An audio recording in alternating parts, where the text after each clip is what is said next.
What's up, guys? Today I got the Indian Springfield out. Today has the same 116 cubic inch motor as the Chief Darkhorse, and this is actually a Springfield Darkhorse, which is different from a regular Springfield. So it's a Springfield Darkhorse 116 motor. It makes a little bit more torque than the Chief Darkhorse at 126, but bigger bike, as you can see. Bigger bike, more brakes, as front brakes are 300 millimeter round and 4 piston on both sides, which is awesome. In the rear, which we obviously can't see, is also 300 millimeter 2 piston rear. So this thing should have plenty of brakes for this big old bike, which is 790 with a full tank of gas. Speaking of gas, 5.5 gallon tank.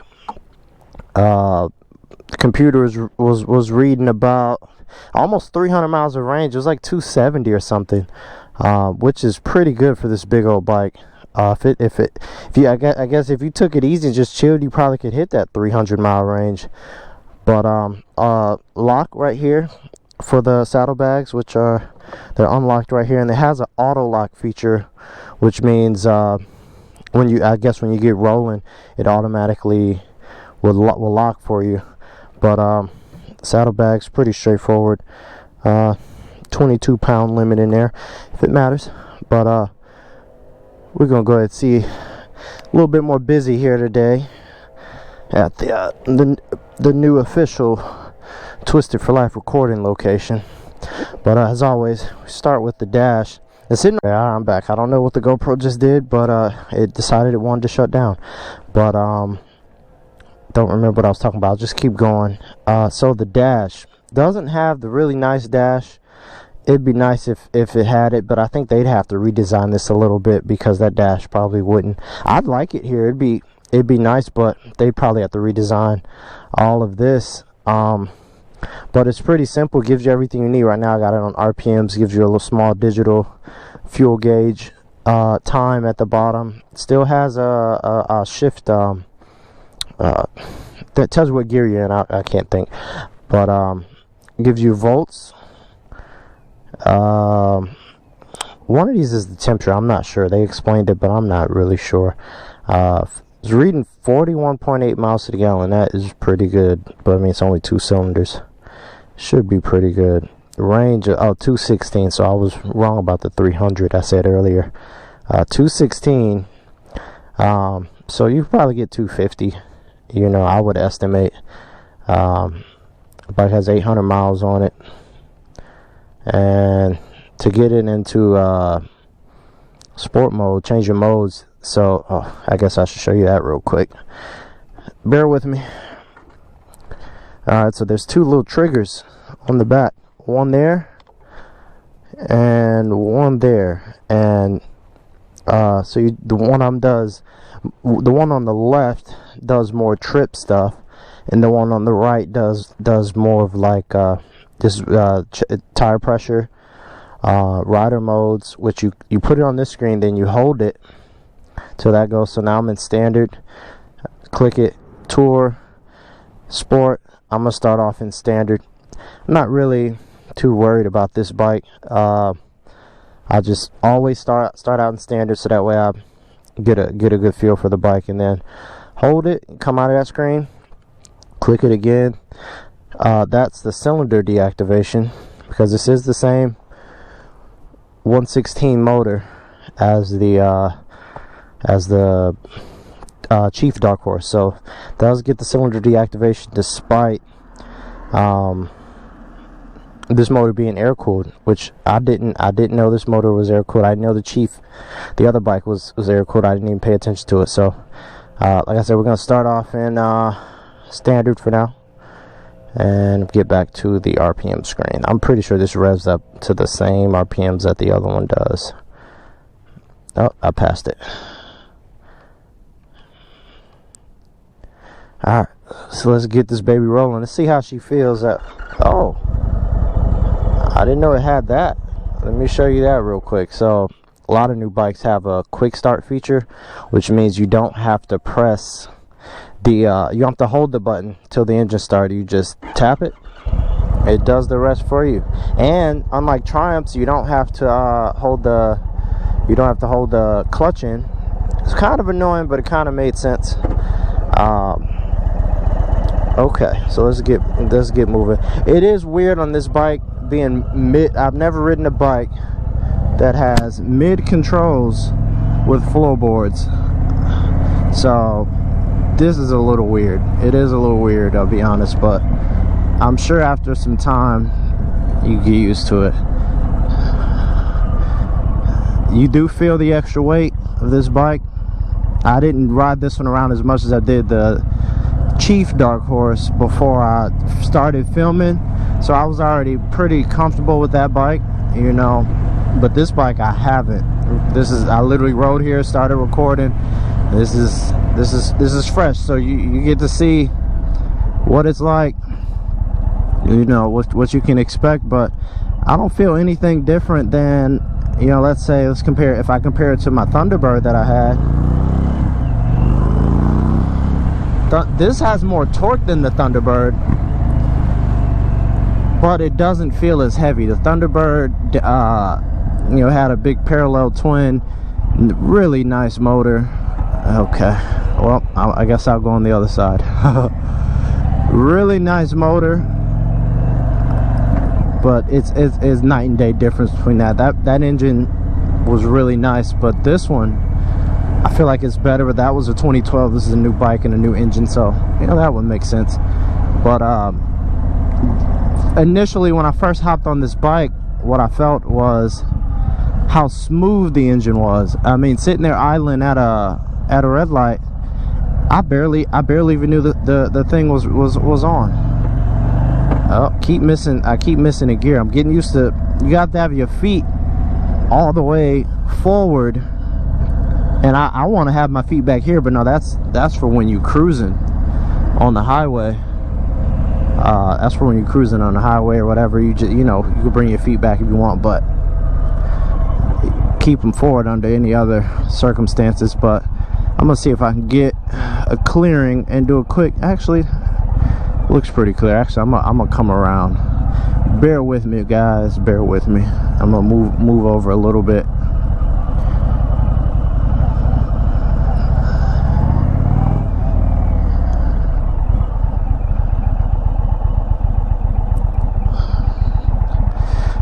All right, forgot to talk about the tires. So the tires on the back, there's a 180 60 16, I believe, and the front is a 130 something 19. So 16 in the rear, 19 up front, but you got 180 section in the rear, and it kind of looks like a sport bike tire. So this thing should have a lot of grip.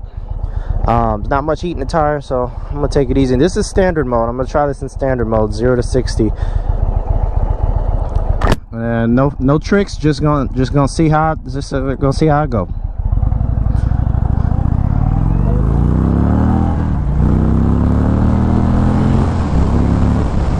Okay, breaking down. Oh yes, the brakes.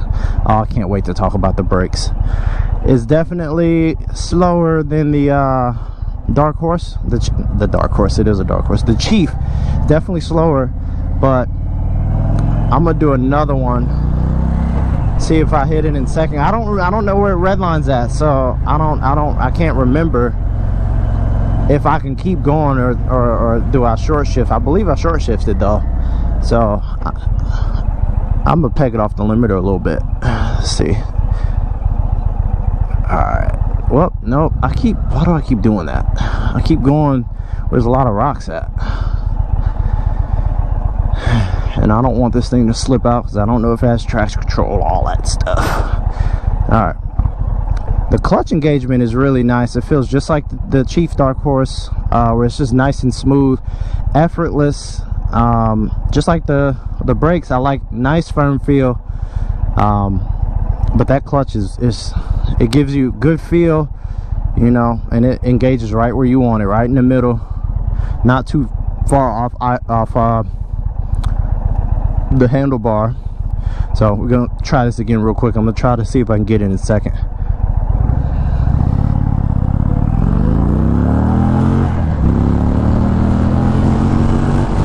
Yep, right at the top of the limiter, on the limiter.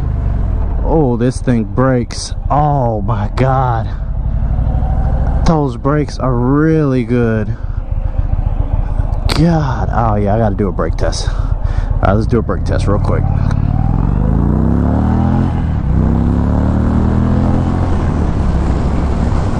And braking. Ooh. Okay, so I let up a little bit because the bike started like waving a little bit. That could be my fault because there's not a whole lot of heat in the tires. So I'm gonna come back to that after I've ridden around a bit.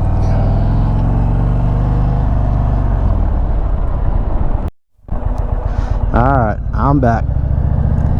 Alright, so I don't know what the bike did coming this way. I usually do my brake test going the other way.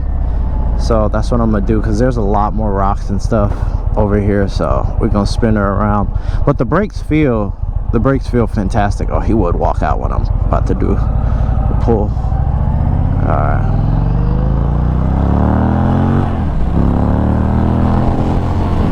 Alright, 60.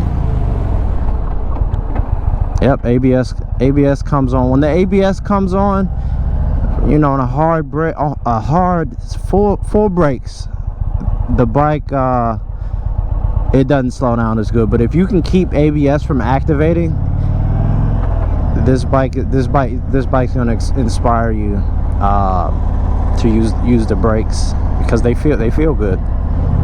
It gives you little pops when you slow down. Hope y'all can hear. Hold on. Nah, it didn't do it.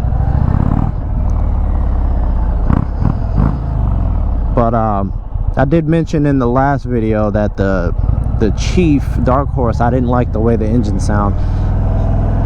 That was wrong. The engine sounds fine, even stock, and this sounds different than the Chief Darkhorse.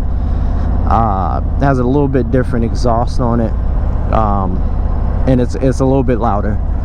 So I like the way the 116 sounds. Just get yourself some pipes, and you'll be good to go. So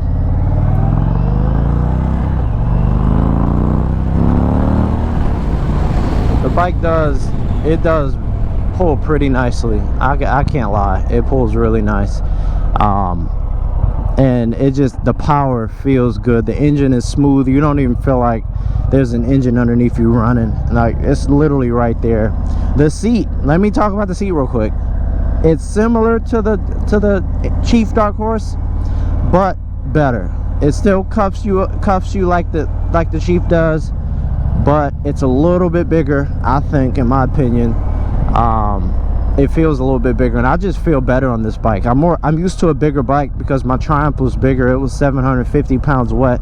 This is heavier, but the Triumph felt heavier, you know. So Indian did a really good job with the feel. The riding position is nice. I don't know if I like the floorboards. I can get used to it. I'd probably like them after the highway, but as of right now, yeah, this bike just gets up and goes. So the floorboards is messing me up on the brake side. I can't, like, the brake, I feel like the brake lever isn't where I think it should be. It could just be me, but you get this thing in the dealership, sit on it, try it out, move your foot back and forth, and try to reach for the brake, you know, because I don't feel like I'm able to reach for it. Oh, cylinder deactivation came on. I meant to show you guys that. I figured out the cylinder deactivation comes on when you're slowing down. Say, like right now, it says it popped up cylinder deactivation. So right now, this rear cylinder is off. It's not even running. And then when you get back in it, there it goes. It pops up again and shows you that it's deactivated. So slowing down. Oh, didn't do it that time.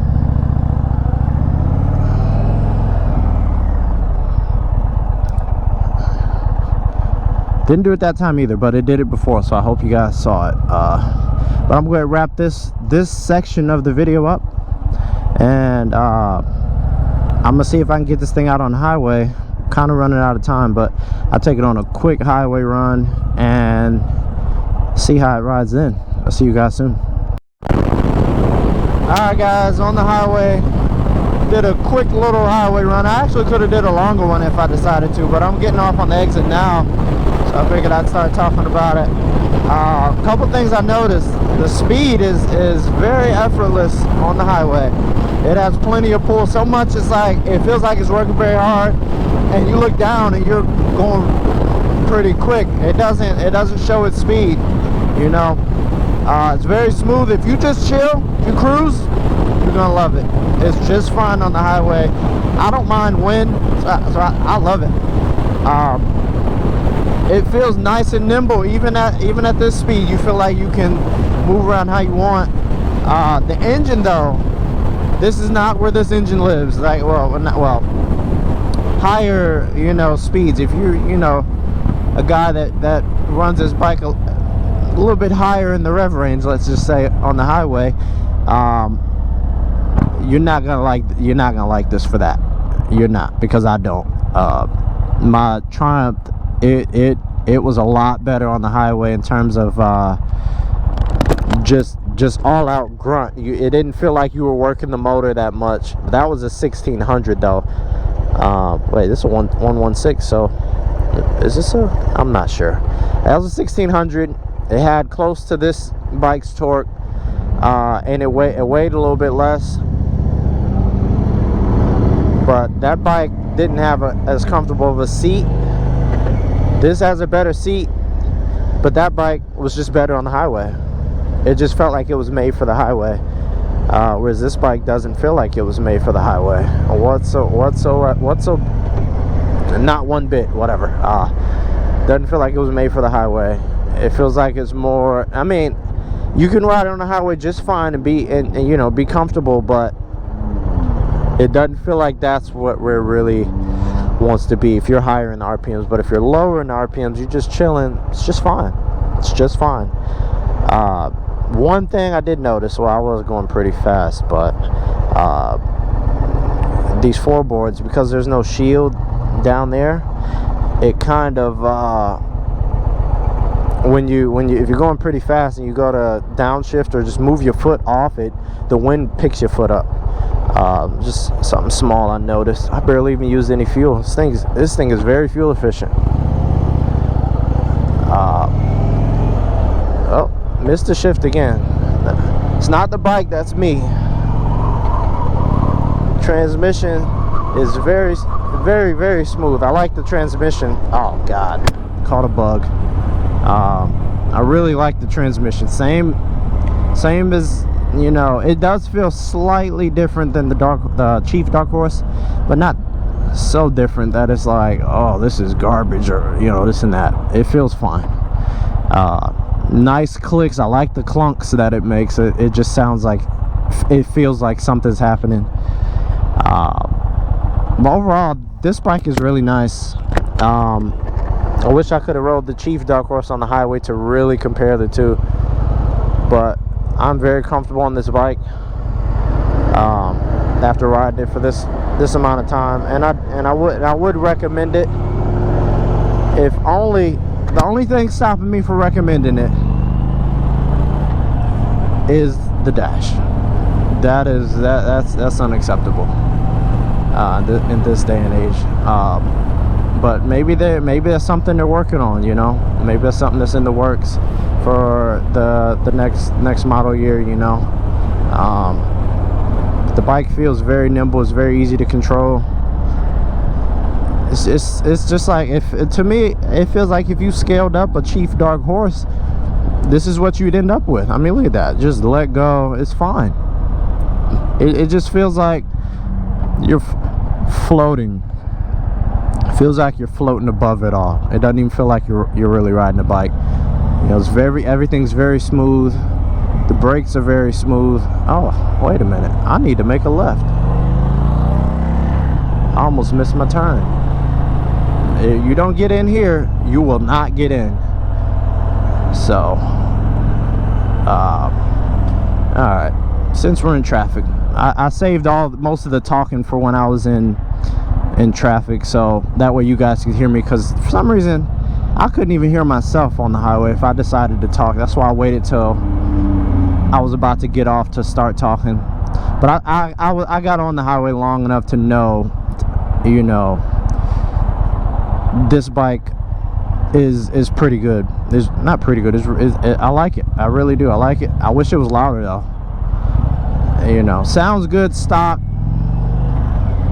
It almost sounds like it has a baffle in it or something, you know. But I don't think it does. Like, it just seems like the exhaust wakes up after a certain RPM. I would have been happier with this dash if it had a oh, I gotta get gas. Yep, I thought I was gonna make it. I gotta get gas. If it had a traditional tack somewhere, but I get what they were trying to go for, you know, and it probably wouldn't have looked right. They would have to redesign this whole thing. But my Thunderbird had a gauge like this where it was down here and it had a small tack at the bottom, and that was enough. That was enough. So if they did something like that, I'd be a little bit happier. But all in all, don't let this bike intimidate you. It is bigger than the Chief Darkhorse, but it doesn't ride like it, you know. Alright, had another red light. Trying to think if I missed anything. I don't think I did. I don't think I missed anything. 5.5 gallon tank, if I didn't say it. 6-speed transmission, 300 millimeter front and rear, 2 piston on the back, 4 piston on the front, and yeah, this bike is really good. 126 foot-pounds of torque. This, whatever this thing is, don't know what that is. And then you get it's nice that they give you a fuel gauge here too, which, oh wait, no, now I'm full. I don't know, I'll throw a little bit of gas in there because 1 minute is reading 1 bar under, 1 minute is full, so I'll throw a little gas in there for them. It's not gonna cost them much. I didn't ride very far.